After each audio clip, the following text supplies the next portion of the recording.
और इस वक्त बीजेपी एक प्रेस कॉन्फ्रेंस कर रही है, आपको सीधे में लिए चलते हैं। विजुअल और एक इमेज आपने देखा होगा कि एक पैसों का भंडार एक वेस्ट बंगाल के मंत्री के करीबी दोस्त के घर से 21 करोड़ का कैश और गोल्ड का ईडी के रेड के द्वारा एक्सपोज होना और उसका रियलिटी देश के सिटीजन्स के सामने रखना। और इस व्यक्ति के बारे में वहाँ के मुख्यमंत्री ममता जी ने काफ़ी कुछ पहले से प्रशंसा किया हुआ था कि आप अच्छे काम कर रहे हैं, गुड जॉब। और कल तक ये पता नहीं था कि ये एक अच्छा काम क्या था, लेकिन आज ये तो स्पष्ट हो गया है कि वो अच्छा काम क्या कर रहे थे। 21 करोड़ का भंडार मैनेज करना, मैं मानता हूँ ममता जी के लिए एक प्रशंसा वाली बात थी और उन्होंने उनको कॉम्प्लीमेंट किया था। इस देश में लोग बहुत मेहनत करते हैं, मेहनत के बाद उनका एक कमाई होता है। अगर आप बिजनेस में भी हो, मेहनत से प्रॉफिट्स, बिजनेस में कमाई होता है।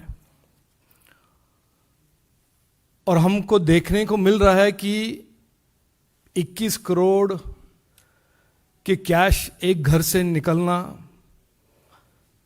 और वो भी पब्लिक पैसे से लूटकर, पब्लिक एसेट्स को लूटकर। इसीलिए मैं कहता हूं कि पॉलिटिकल करप्शन जो चीज़ है, ये एकेडमिक इशू नहीं है, ये विक्टिमलेस क्राइम नहीं है। ये लोगों का पैसा, मेहनत का पैसा, एक और टैक्स पेयर्स के पैसे, दूसरे और वेस्ट बंगाल के जनता के बेनिफिट और उनके बेनिफिट और स्कीम्स के लिए जो पैसे सरकार के पास आता है, उसका एक लूट। आप ये भी जानते हैं कि पिछले 2-3 हफ्ते या महीने कहिए, ममता जी एक तरह से एक फोरफ्रंट में रही हैं।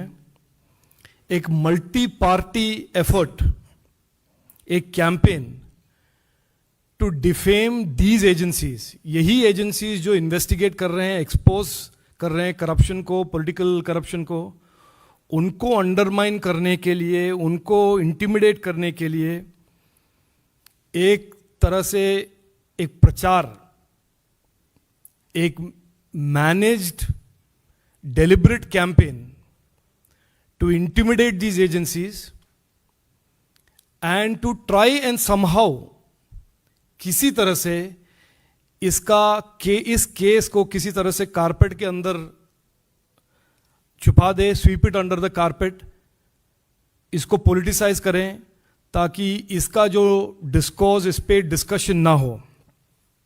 आप तो जानते ही हैं, इसी तरह झारखंड में पंजाब के एक्स मुख्यमंत्री के करीब लोग, उनसे पैसा, महाराष्ट्र में एक मंत्री जिन्होंने हजारों करोड़ का पब्लिक प्रॉपर्टीज, बेनामी प्रॉपर्टीज उन्होंने इकट्ठे किए हैं, केरल के मुख्यमंत्री जो गोल्ड स्मगलिंग में फंसे हुए हैं, और कांग्रेस के डायनेस्टी जो अचानक मिराकुलसली लैंड ओनर बन गए हैं थ्रू अ मिस्टीरियस फेट, और कर्नाटक के कांग्रेस के लीडर DK शिवकुमार पे जब इनकम टैक्स के छापा और इन्वेस्टिगेशन हुआ था। इन सब में एक कॉमन थ्रेड यह है कि ये सब निकलते हैं जुलूस के साथ इन्वेस्टिगेटिव एजेंसीज के ऑफिसर्स और इन्वेस्टिगेशन एजेंसीज के ड्यूटीज को अंडरमाइन करने के लिए। सरकार ने इन एजेंसियों को इंडिपेंडेंट बनाया है, उनको ड्यूटी फियरलेसली करने के लिए उनको इंडिपेंडेंट और स्ट्रेंथन किया है। और ये जो चोर मचा रहे हैं शोर, इसका आज कल के इस विजुअल के साथ एक बड़ा एक पैटर्न, एक लॉजिक, एक एक्सप्लेनेशन निकलता है कि ये चोर क्यों मचा रहे हैं शोर। क्योंकि उनकी चोरी का जो एविडेंस है वो लोगों तक ना पहुंचे, उसको किसी तरह ऑब्फ्यूस्केट करें, उसको किसी तरह कंफ्यूज करें, उनका यही मकसद है। और ईडी के जो और ईडी और इन्वेस्टिगेटिव एजेंसीज के जो ऑफिसर हैं उनको इंटिमिडेट करें, उनको अंडरमाइन करें। आपने हाल ही में 2 दिन पहले यहाँ पर दिल्ली में भी देखा कि यही एजेंसी जो कुछ पूछताछ करने वाले थे, तो देश भर में एक तरह से एक माहौल बनाया गया कि एजेंसीज को इंटिमिडेट करें और उनके इन्वेस्टिगेशंस को अंडरमाइन करें। बहुत कुछ मुझे मेरे पास, मैंने आज सुबह थोड़ा रिसर्च किया था कि ईडी ने आज तक क्या क्या किया है। मैं ईडी के बिहाफ में नहीं कह रहा हूँ, लेकिन just for your information, 1,05,675 crores of illegal assets has been brought back into the mainstream to be used for the people of India by ED, by the investigation such as this.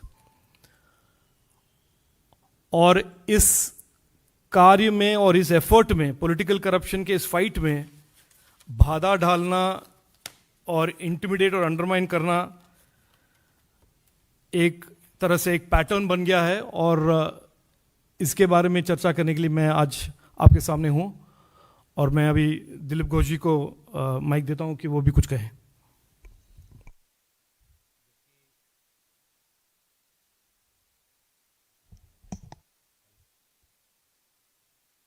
Hello.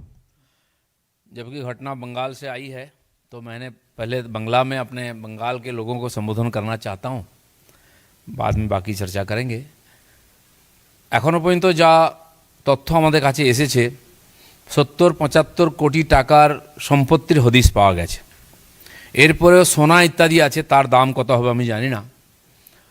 एकजन जिला president टीएमसीर Anubrata मंडल, सबचेये दबंग नेता, तार देहरक्षीर काछ थेके 150 कोटी टाकार property पाওয়া গেছে। সেই হিসাবে একজন মন্ত্রিত্ব বেশি হওয়া উচিত, না হলে তার সম্মান থাকে না। একজন মহিলার খোঁজ পাওয়া গেছে যার 3টে ফ্ল্যাট এবং তার বাড়িতে 21 কোটি টাকা ইত্যাদি পাওয়া গেছে। এবং আরেকজন মহিলার খোঁজ পাওয়া গেছে যার সঙ্গে সম্পর্ক, মোনালিসা তার নাম, তিনি একটি ইউনিভার্সিটিতে পড়ান, শান্তিনিকেতনে থাকেন, তার নামে 10টা ফ্ল্যাট আছে। তার বাংলাদেশের কানেকশন আছে, তার প্রোফাইল থেকে এবং বাংলাদেশে যাওয়া আসার অনেক তথ্য, বিভিন্ন নেতার সঙ্গে ছবি, এবং তার ব্যাগ আছে, বঙ্গবন্ধুর ছবি ইত্যাদি তথ্য আছে। এই ধরনের একটা ভয়ঙ্কর পরিস্থিতি।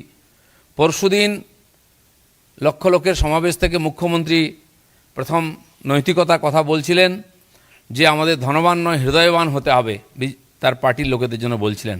আগে দেশ, পার্টির চেয়ে দেশ বড়।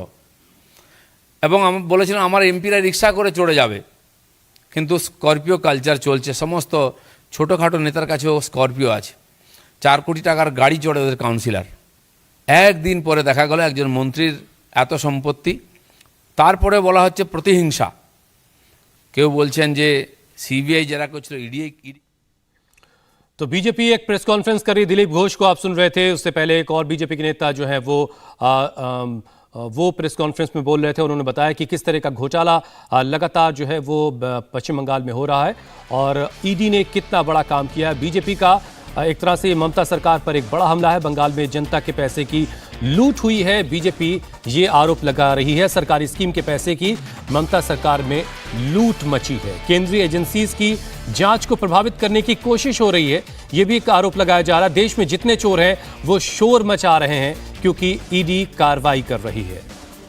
इंडिया टीवी हर वक्त हर जगह डाउनलोड करने के लिए सर्च करें India TV news Google play store या ऐप स्टोर पर।